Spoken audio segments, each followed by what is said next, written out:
Yo, what's up, guys? So, I got a fucking good one today. I really do. I was thinking about what story are you gonna tell next? And I thought about some shit when I had just turned 16. I think this can be a good one. So this is doing coke and Zans and robbing a plug. So, like I said, for time frame, I was 16. I remember I just turned 16, and at least from when I did Xanax, I don't remember too much of that. Like certain days, but obviously don't forget shit off coke. So I remember that. So pretty much, there was two kids that were older than me that I started hanging out with. They were like 2, 3 years older than me. So if I'm 16, they're like how old I am now, or I think one of them might have been 20. I don't remember. But I had gotten kicked out for a while, so this kid was letting me stay on his couch. Not the best influence, but what are you gonna do? And so he used to start giving me, some free drugs. Because I wasn't working, I didn't have money, but he was giving them to me. He was like, hey, you wanna start doing lines? I was like, I've only smoked weed.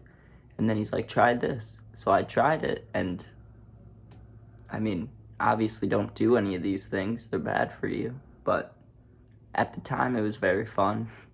And I was going through some shit, so I was like, this is extra fun to get my mind off stuff, right? And so for probably 2, 3 days, we just kind of stayed up playing games, smoking, doing lines, and talking about shit. But this kid, he wasn't necessarily a bad person, but he did a lot of bad things. You know what I mean? Like, he had money to pay for drugs if he wanted to, but he always wanted to rob people. He always wanted to, fly down the road going like 40 over, smoking, like just dumb shit that'll get you in trouble, or nothing good will happen from it. So, one of the days I wake up and he's making food and I go talk to him and he's like, hey, we're having a party tonight. I'm like, bet. Who doesn't love a party, right? So, the party happens, and the party, I really don't remember much of it. All I remember is at one point we went in the attic and we're like throwing eggs out the window at people coming into the party. And the weird thing about that, what's it called? The attic is he had a fucking bed up there. Like no holder, no nothing, just a mattress, just a one thing bed. But that party ended, and he's like, hey, I need to get more shit. I'm gonna pick up 2 carts and something. And then he was like, okay, I'm just getting 2 carts. 2 carts isn't bad, you know what I mean? Like, that's nothing, that's just weed. So he's like, hey, this kid's gonna show up, it's whatever. And it didn't get talked about that he was coming any more than that, just like if you're getting weed now with people, like not legally, but if you're like, hey, fucking Tim's gonna come drop off an eighth, or Tim's gonna come drop off a cart, you're not thinking about it like that. So maybe 20, 25 minutes pass, and he's like, hey, we're robbing this kid. And I was like, I look at him like, what? Like, why? Like, I knew he had money, so why? It's 2 carts, But he's like, Trent, you have to do it. And I was like, me? I don't want to fucking do it. Like, I was trying to play the young card, like, hey, I'm a little kid, why are you gonna make me do it? And he's like, you've been in my house, you're doing free drugs, it makes sense. He's like, we got your back, we'll just be looking through the fucking peephole, like, just go out there. And his plan was, he gave me these fucking super fake, like, bills. And I can't remember if I think they were 20s, but they could have been 10s, but I think they were 20s. But they were so fucking fake. Like, they looked a little real, maybe, but they felt like straight paper, like just straight white paper.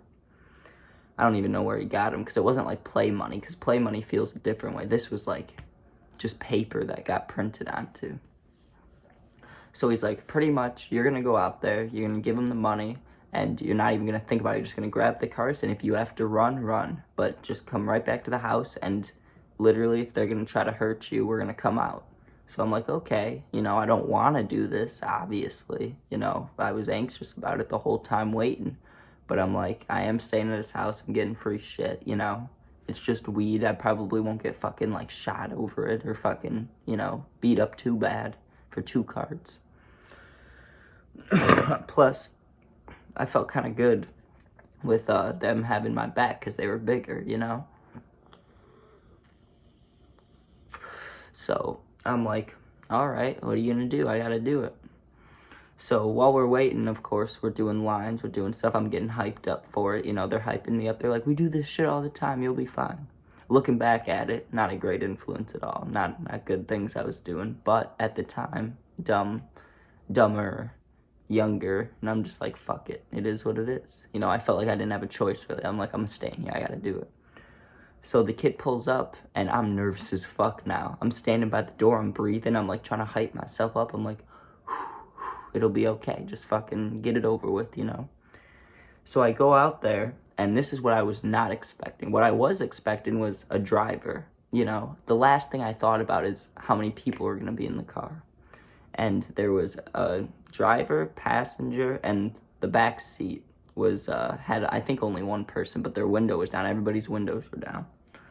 So I start walking up, and I'm like, you know, if I have to go to the driver's seat, I'm going to have to run in front of the car, which could be dangerous if they're trying to, you know, if they really are not happy with it, they might fucking run me over. So in my head, I'm like, I got to go to the passenger seat.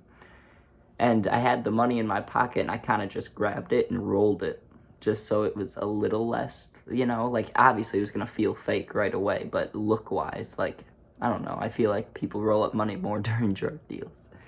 So I went over to him, and he's got the carts in his hand, and I hand him the fucking money, and he grabs it, passes the carts to me, and within 1 second, like I was not even turned around yet, like I grabbed the carts in my hand, like he wasn't holding on to them anymore, I had them, like I had the 2 carts, and I start turning, and he goes, wait, and I just kind of, like, it was a natural thing. Obviously, I'm not gonna fucking wait, I know it's fake, but I gave him a quick glance, and he looked at me, and he looked fucking pissed, and I heard the door fucking, like, the door thing open. I just sprinted. I sprinted right back to the house, and they opened the door for me. I got in, they shut it, and obviously, I don't promote any of this. This is all bad, but the kids were waiting out there, obviously, by the door, so they grabbed these BB guns, and they just opened the door and pointed at them, and the kids left, and it wasn't good. But here's the problem.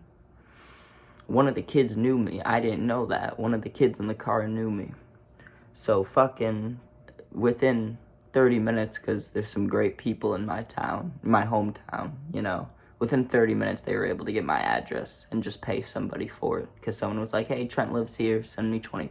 So that's what they did. So obviously I'm stressed out, but I'm also not home. So I'm like, you know, does it really matter? But eventually I did go back home. Like, I only stayed at that kid's house for like a week and a half. So I did end up going home. And the only shit that happened because of that was 2 or 3 times people, they knocked over like our garbage cans and dumped them out. So there's just a bunch of shit all over.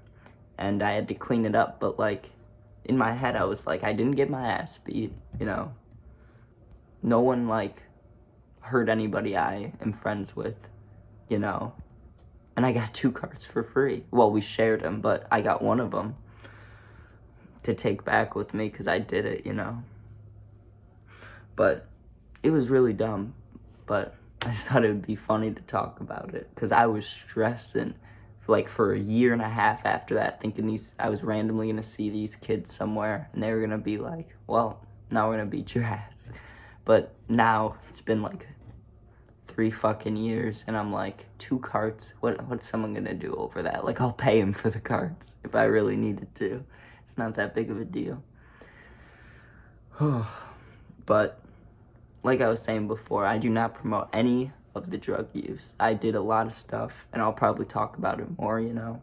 But as far as like Coke and Xans go, don't do those at all. Especially mixing them, don't do any of that stuff. But, you know, when you're a kid, and I mean, obviously adult too. I'm not gonna say that. If I would have discovered it now, I'm sure I would do it. You know what I'm saying? Like, if I'd never seen it before. But that shit's just bad. And there's so much, like, lace shit going around now, and we've had friends that have had bad shit happen, and there's no point. You know, just smoke some fucking weed, trip if you want, you know. But I'm pretty sure that's everything from the story. I haven't seen the kids since. I'm pretty sure one of them, the one who was actually selling the carts, ended up in rehab, so, you know, if he actually went through with that, I'm sure he's not thinking about fucking carts, you know. But I hope everyone has a good day, and hopefully I'll have a good one for tomorrow, or a couple days, but I'll be posting a lot more. And so will Brian, so you guys have a good day.